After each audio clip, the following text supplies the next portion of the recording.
Foreign கண்ட்ரீஸில் Malaysia சிங்கப்பூர்லாம் வேற நாட்டில் இருந்து தான் தண்ணி வருது. பிகாஸ் நம்மள மாதிரி அவங்களுக்கு ரிசோர்ஸ் இல்லை.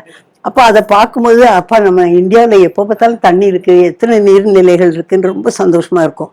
அந்த உணர்வை நம்ம கொண்டு வரணும். அந்த தண்ணி வந்து எவ்வளோ முக்கியம்னு. அப்புறம் நம்ம நாட்டில் தான் தண்ணிக்கு எல்லாம் பெண்கள் பேராக கொடுத்துருப்பாங்க. ஏன்னா அது ஒரு பெண் தெய்வமாக நீர்நிலைகளை நினைப்பாங்க, ரிவர்ஸ் எல்லாத்தையும். அந்த அந்த எண்ணம் வந்து நம்மளை வந்து ஒரு ரெஸ்பெக்ட் உண்டாக்கணும். நீர்நிலைகள் மேலே ஒரு ரெஸ்பெக்ட் உண்டாக்கணும். இங்கே நம்ம வந்து ரொம்ப பெரிய தப்பு, சென்னையில் எஸ்பெஷலி ஏரிகள் எல்லாத்தையும் மூடி நிறைய கட்டடங்கள்லாம் கட்டிட்டாங்க. உங்களுக்கு தெரியும் எவ்வளோ பெரிய டேஞ்சர்லாம் நடந்திருக்கு. இந்த ஹோல் அடுக்குமாடியெல்லாம் கீழே விழுந்திருக்கு. அதுக்கு காரணம் அவங்களுடைய இடத்த நம்ம எப்படி எடுக்கலாம், அது எவ்வளோ பெரிய தப்பு. இப்போ ஏரி குளங்கள்லாம் பேச ஆரம்பிச்சா நம்மளுக்கு நல்ல செருப்படி தான் கொடுக்கும். என் இடத்த நீ ஆக்கியூபை பண்ணுறிய, உன் வீட்டை இன்னொருத்தங்க ஆக்கியூபை பண்ணால் நீ பொறுப்பியா, இது எங்களுக்குன்னே கடவுள் கொடுத்ததுன்னு. இவ்வளோ பெரிய such an interesting and important resource God has given us. அப்போ அதை நம்ம கட்டாயம் ப்ரொடெக்ட் பண்ணணும். ஆனால் முந்தைய விட இப்போ சில்ட்ரன் கூட நல்லா கொஞ்சம் அவேர்னஸ் இருக்குது. ரிவர்ஸ்க்கெலாம் செல்ஃப் கிளீனிங் ப்ராசஸ் இருக்கும். அது அப்படியே வந்துகிட்டே இருக்கும்போது அது க்ளீன் ஆயிரும். நான் வந்து என்னுடைய அடையார் பற்றி நான் தீசிஸ் எழுதும்போது சில வரலாறுகளை பார்த்தேன்.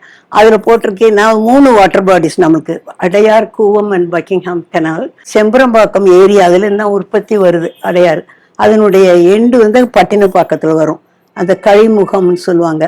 அப்போ வந்து அதில் நான் பார்க்கும்போது போட்டிருந்துச்சு, பச்சைப்பன் இருக்கிறால, திரு பச்சைப்பன், அவர் வந்து கூவம் நதியில் குளிச்சுட்டு தான் டெம்பிளுக்கு போவாராம். அப்போ பாருங்க, அப்போ எப்படி சுத்தமாக அது இருந்திருக்கு. நாளடைவில் அது இப்போ சொன்னால் யாரும் சிரிப்பாங்க, கூவத்தில் யாராவது குளிக்க முடியுமா, அப்படி இருந்திருக்கு.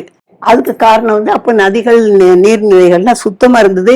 No one took any notice or any method to go and clean. ஒருத்தரும் நான் தான் நதியை கிளீன் பண்ணிட்டு இருக்கேன்னு சொன்னதாக சரித்திரமே இல்லை. நம்ம எவ்வளோதான் பேசினாலும், செயற்கையாக ஏரிகளை இதை உண்டாக்குனாலும், it's difficult to have a water body like a river, like a lake. இது இந்த ஊருணின்னு சொல்கிறாங்கல்ல, தண்ணி ஊறிட்டே இருக்கும். அதெல்லாம் தான் இப்போ நம்ம தடுத்துருக்கோம். ஏன்னா அது கெமிக்கல்ஸ் அதில் போகுது. அப்புறம் தண்ணியே நம்ம வரவிட மாட்டோம்ல, கொஞ்சம் இருந்தாலும் அதை எடுத்துருவோம். அப்புறம் வந்து எல்லா வீட்லேயும் கிணறுலாம் இருக்கும்.